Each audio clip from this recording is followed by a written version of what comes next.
Uma boa noite a todos, mais uma vez aqui reunidos, em nome de Deus, em nome de Jesus.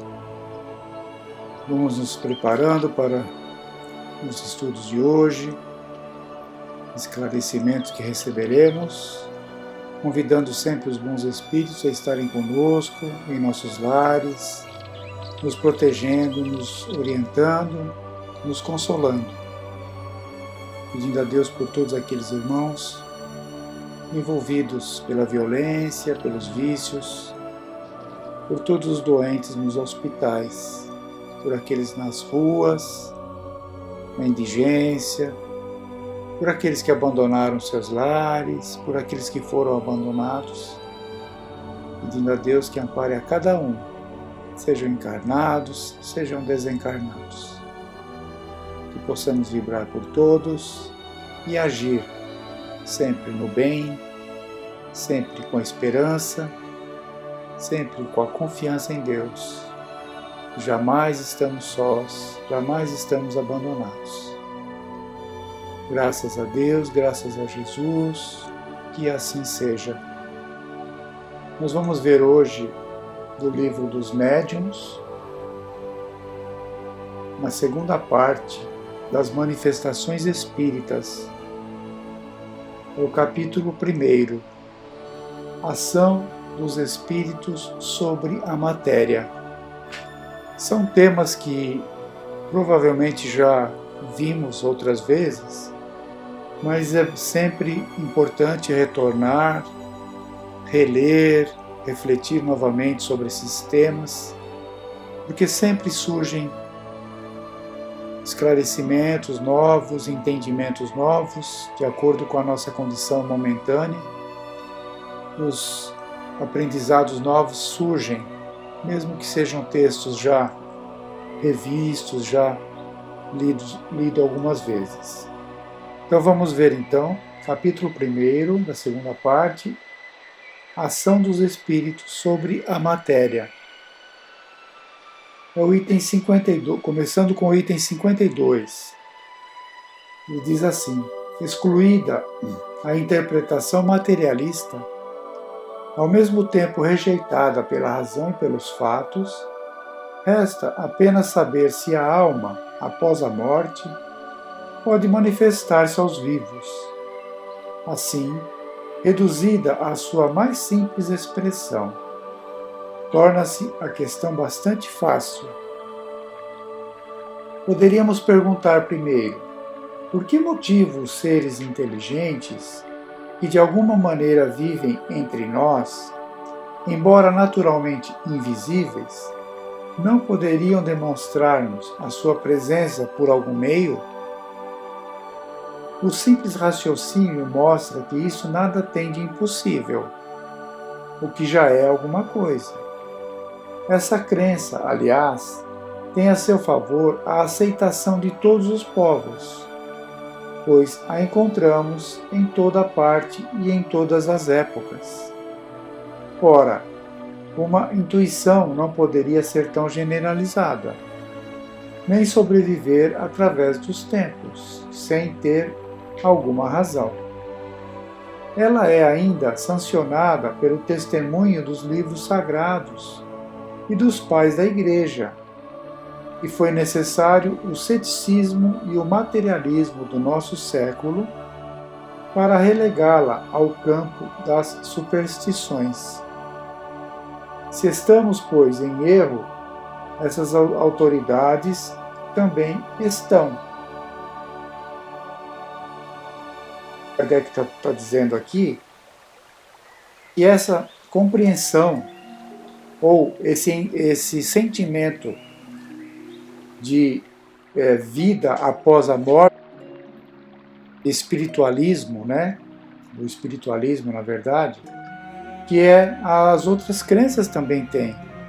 A Igreja tem, né, uma alma, a permanência da alma após a morte, a questão de esse sentimento de que algo existe, né, está presente em outras crenças também.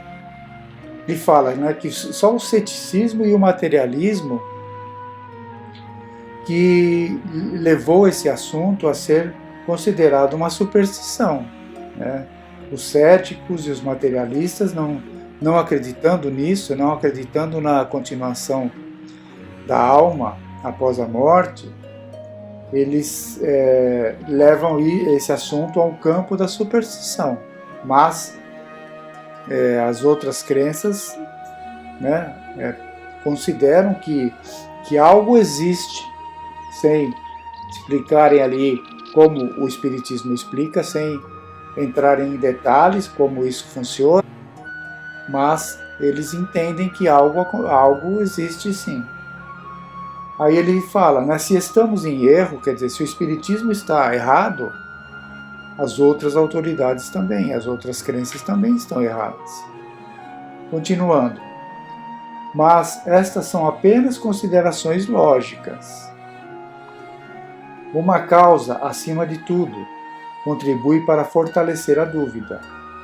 Numa época tão positiva como a nossa, em que tudo se quer conhecer, onde se quer saber o porquê e o como de todas as coisas, a ignorância da natureza dos espíritos e dos meios pelos quais podem manifestar-se, conquistado esse conhecimento, o fato das manifestações nada apresenta de surpreendente e entra na ordem dos fatos naturais. Vejam que, quando ele fala aqui na época, né, na nossa época, ele está falando na época da codificação da doutrina espírita.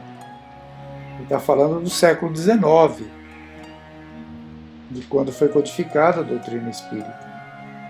Então ele, já naquela época, já havia muitos questionamentos do porquê das coisas, saber porquê, como as coisas funcionam.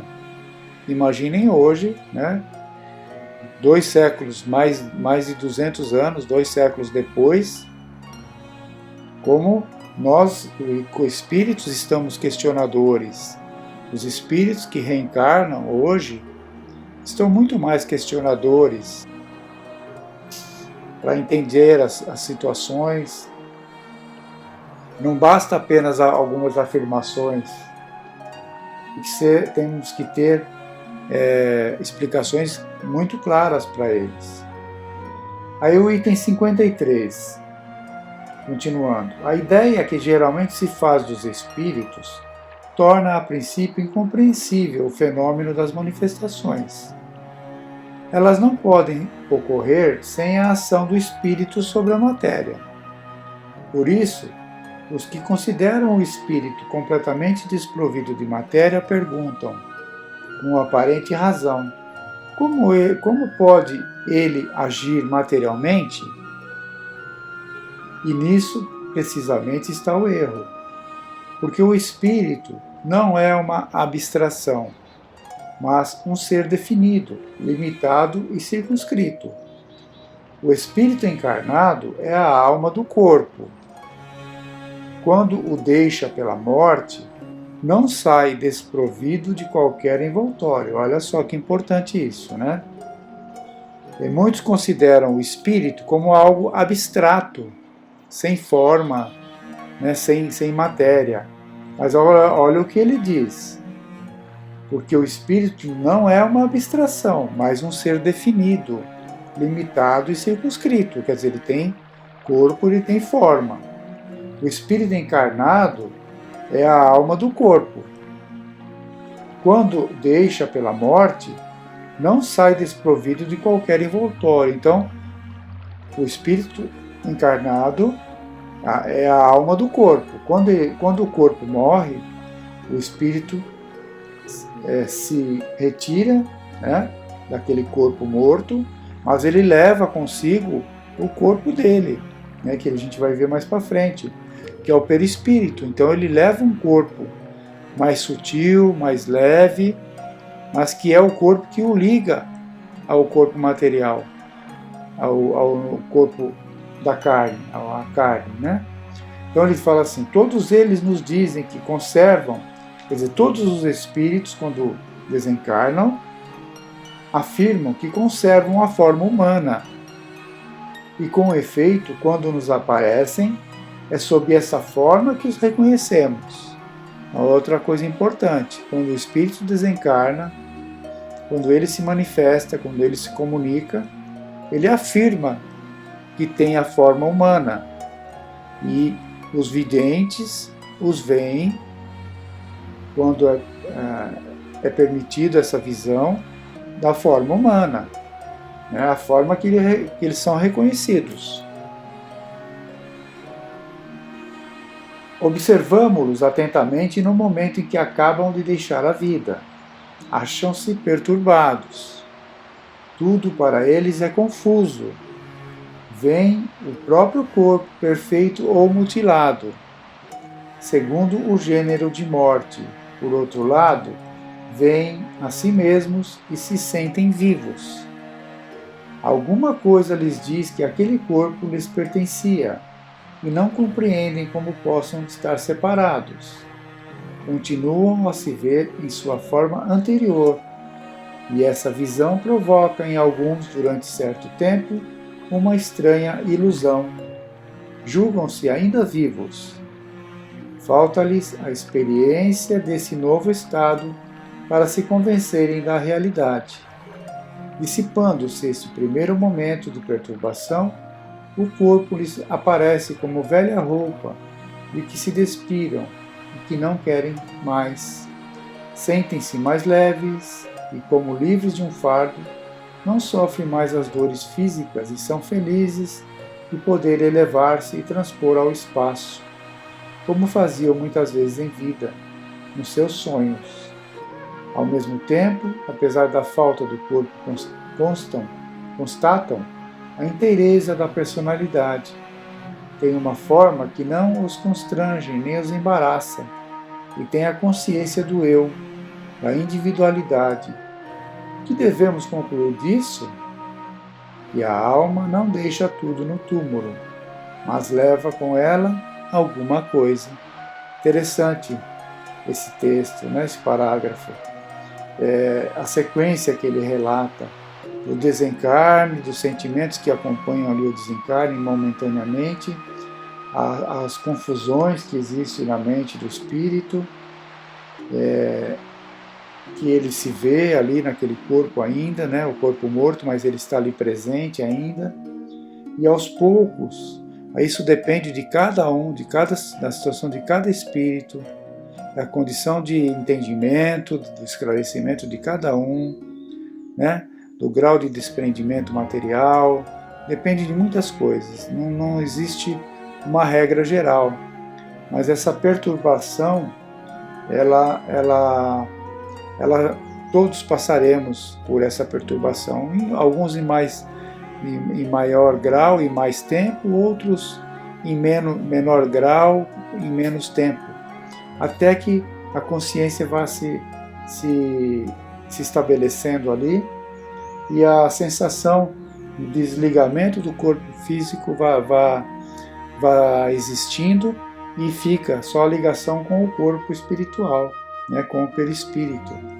Mas o espírito acaba se vendo mesmo com a mesma forma que ele tinha, até como ele fala aqui, né, até com os problemas, dependendo do gênero de morte que ele teve, as sensações ali físicas continuam por um período, né? Longo ou curto vai depender da condição de cada um, mas que ao longo do tempo isso vai diminuindo. Importante até nós termos essas conversas, esses estudos, para ir nos dando esse entendimento, para que diminua essa perturbação quando passarmos por ela. É muito interessante essa parte do Livro dos Médiuns. Nós vamos continuar na próxima semana. Semana que vem a gente continua do item 54 para frente, para podermos concluir esse capítulo aqui, que é muito importante. Vamos ficando por aqui hoje, pedindo a Deus e a Jesus que nos dê paz, que nos dê uma boa semana. Fiquem em paz.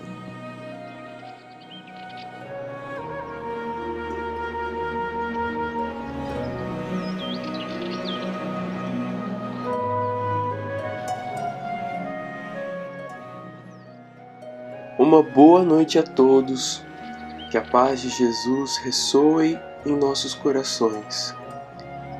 Na oportunidade de hoje, nós gostaríamos de abordar o tema da obsessão. A obsessão, como é sabido, é objeto de estudo de maior seriedade para nós, cristãos espíritas, porque representa um flagelo ameaçador da humanidade, tal qual um morbo virulento que pode até mesmo determinar ou agravar afecções orgânicas. Diante de sua relevância e complexidade, Allan Kardec abordou sistematicamente o tema da obsessão em praticamente toda sua obra de codificação. No livro O Livro dos Espíritos, no livro O Livro dos Médiuns, no livro O Evangelho segundo o Espiritismo, no livro O Céu e o Inferno, no livro A Gênese, no livro O que é o Espiritismo, no livro Obras Póstumas e também em diversas edições da Revista Espírita.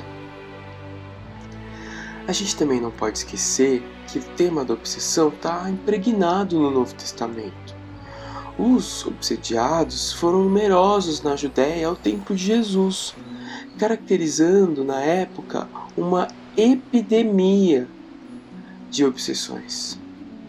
E de acordo com o relato dos evangelhos, todos os encontros com Jesus testemunharam a oportunidade de cura que se processava aos enfermos. Jesus era conhecido por expulsar espíritos imundos, dada sua ascendência moral. Bom, e vamos retomar o tema. O que é obsessão?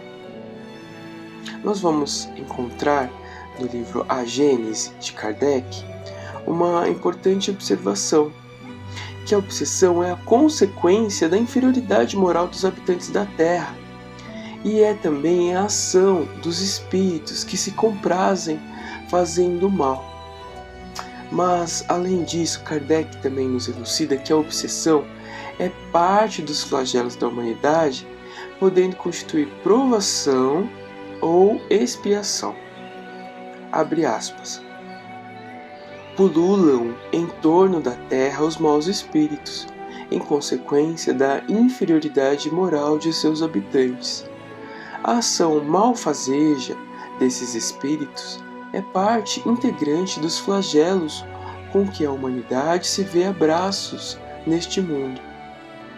A obsessão é um dos efeitos de semelhante ação, como as enfermidades e todas as atribulações da vida, deve, pois, ser considerada como provação ou expiação e aceita com esse caráter.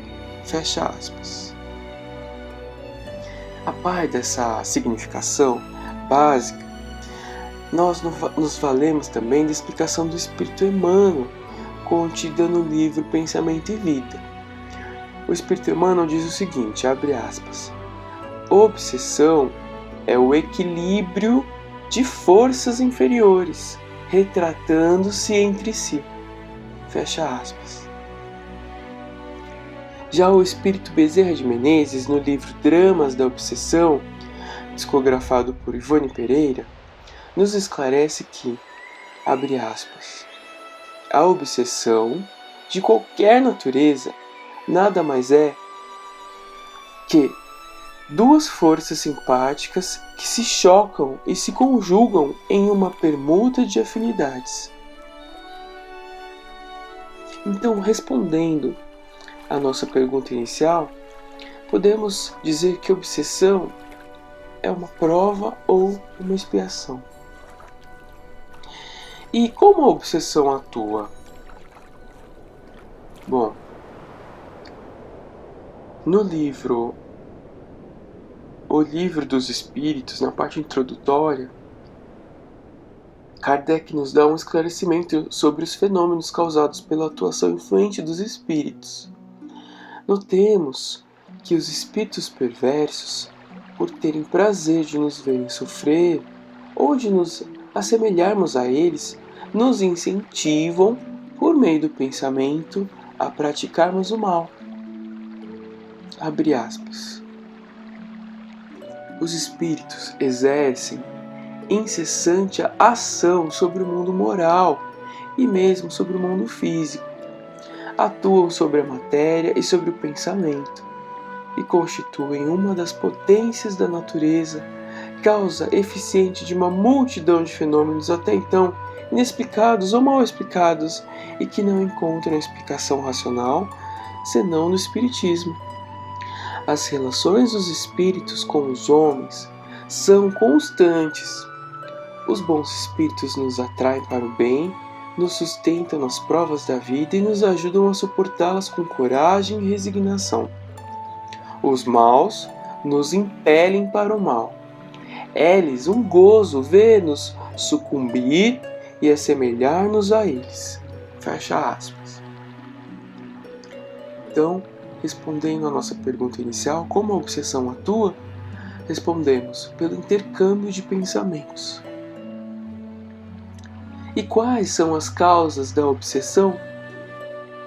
Bom, quase sempre a obsessão exprime a vingança de um espírito, que se origina de relações com um obsidiado na existência presente ou numa existência anterior. Kardec, no O Livro dos Médiuns, assim nos esclarece, abre aspas, as causas da obsessão variam de acordo com o caráter do espírito. É às vezes uma vingança que este toma de um indivíduo de quem guarda queixas da sua vida presente ou do tempo de outra existência. Muitas vezes também não há mais do que o desejo de fazer o mal. O espírito, como sofre, entende de fazer que os outros sofram. Encontra uma espécie de gozo em os atormentar, em os vexar, e a impaciência que por isso a vítima demonstra mais o exacerba, porque esse é o objetivo que colima, ao passo que a paciência o leva a cansar-se. Com irritar-se e mostrar-se despeitado, o perseguido faz exatamente o que quer o seu perseguidor. Esses espíritos agem não raro por ódio e inveja do bem. Daí o lançarem suas vistas malfazejas sobre as pessoas mais honestas. Outros são guiados por um sentimento de covardia que os induz a se aproveitarem da fraqueza moral de certos indivíduos que eles sabem incapazes de lhes resistirem. Fecha aspas. Bom, e o espírito Bezerra de Menezes, no livro Dramas da Obsessão, também nos oferece uma valiosa reflexão sobre os recursos que as leis divinas utilizam para educar os obsessores motivados pelo ódio. Vamos à leitura. Abre aspas. Existem obsessões baseadas no ódio e no desejo irrefreável de vinganças, insolúveis em uma só etapa reencarnatória, as quais serão incomodativas, desesperadores, podendo levar séculos exercendo seu jugo sobre a vítima, estendendo mesmo a vida no invisível e invertendo o domínio da possessão em existências subsequentes, até que os sofrimentos excessivos provenientes de tão ardentes lutas, bem assim a reflexão e o desejo de emenda, obriguem os litigantes à renúncia do passado pela abnegação do porvir, o que os fará reencarnar irmãos consanguíneos e até como pais e filhos, e mesmo cônjuges, a fim de que mutuamente se perdoem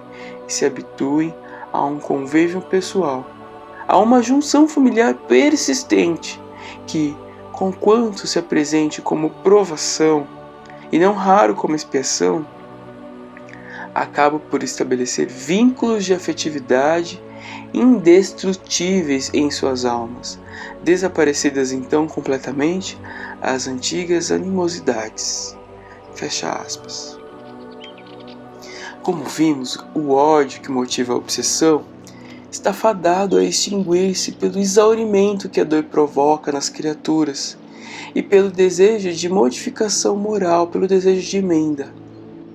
O ódio, então, diluir-se-á progressivamente, ungidas as criaturas à lei de amor, que as reaproximam em círculo familiar em uma nova experiência reencarnatória, lhes oportunizando a reparação pelos vínculos do amor e da fraternidade.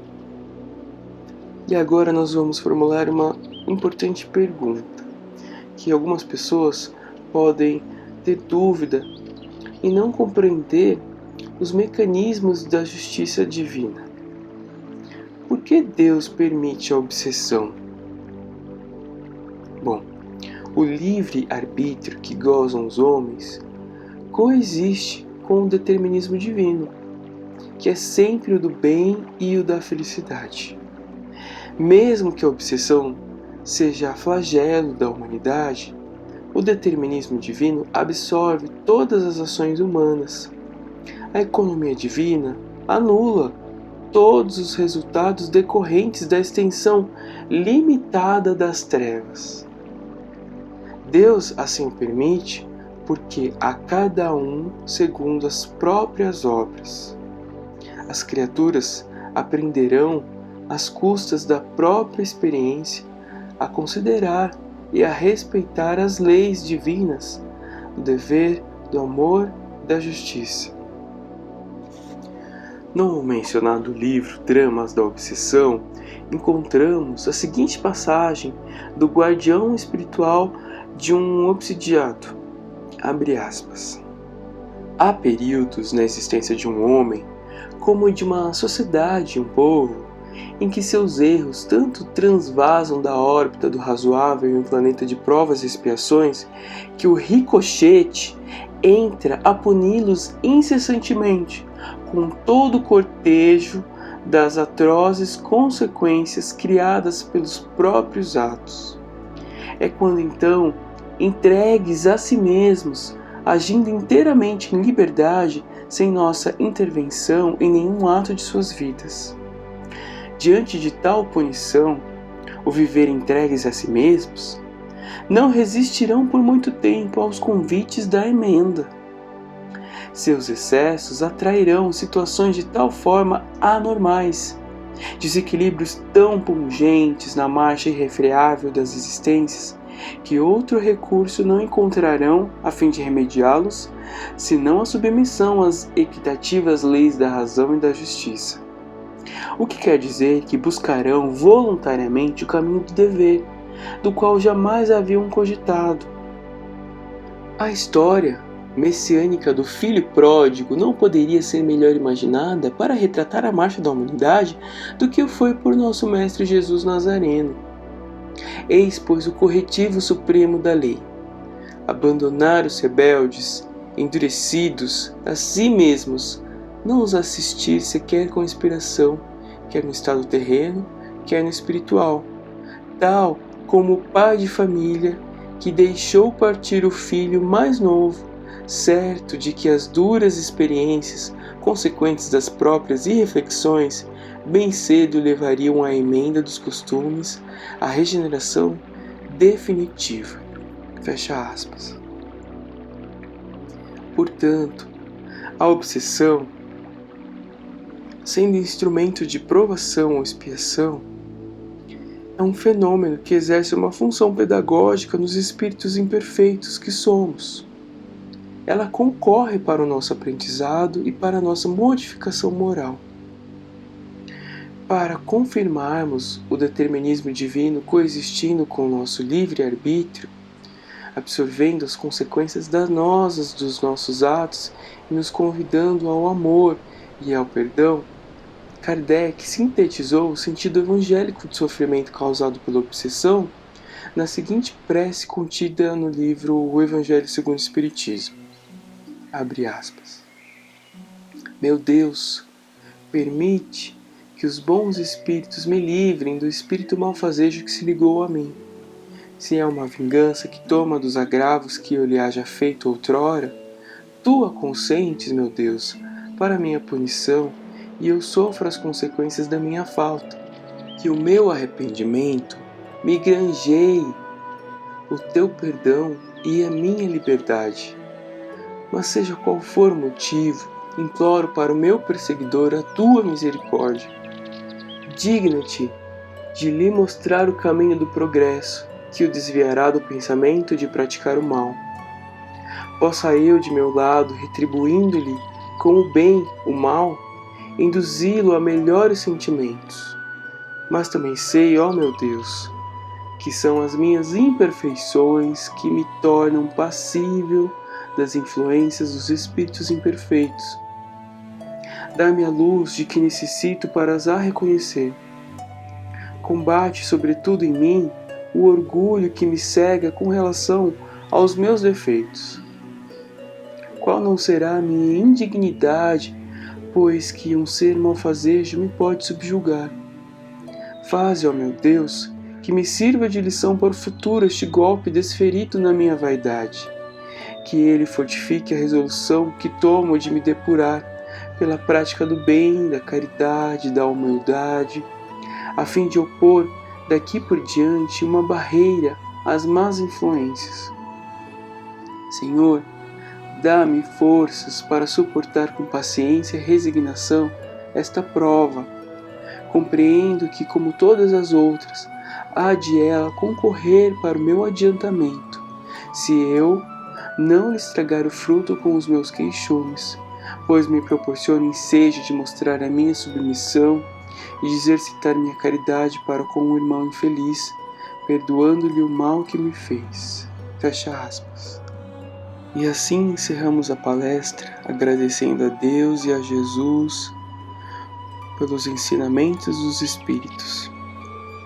Pai nosso que estais no céu, santificado seja o vosso nome, venha a nós o vosso reino, seja feita a vossa vontade, assim na terra como no céu.